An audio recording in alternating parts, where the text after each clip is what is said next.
வணக்கம். நம்ம இன்றைக்கி பார்க்க போகிற வீடியோ வந்து மாருதி சுசுகி ரிமோட் கீயை எப்படி நம்ம ஃப்ளிப் டைப் கீயாக கன்வெர்ட் பண்ண போகிறோன்னு. இதில் நம்ம ஒரிஜினல் மாருதி ரிமோட் கீயும் இருக்குது, நம்ம ஃப்ளிப் கீயாக கன்வெர்ட் போகிற கேசிங்கும் இருக்குது.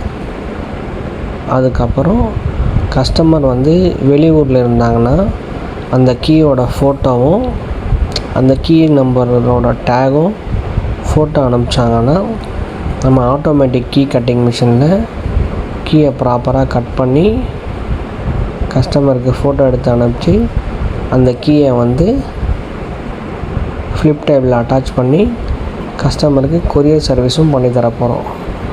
அதுக்கான வீடியோ தான் இப்போ நம்ம பார்க்க போகிறோம். இதில் எப்படி நம்ம ஆட்டோமேட்டிக்கில் கீ கட் பண்ணுறது பார்க்க போகிறோம் ஃபஸ்ட்டு.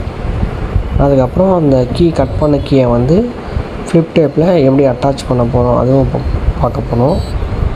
அதுக்கப்புறம் அந்த ஒரிஜினல் டைப்பில் இருக்க கேசிங்கில் இருக்க ரிமோட் சிஸ்டத்தை எப்படி ரிமூவ் பண்ணி ஃப்ளிப் டைப்பில் இருக்கிற கேசிங்கில் இன்ஸ்டாலேஷன் பண்ண போகிறதையும் நம்ம இந்த வீடியோவில் வந்து ஃபுல்லாக பார்க்க போகிறோம்.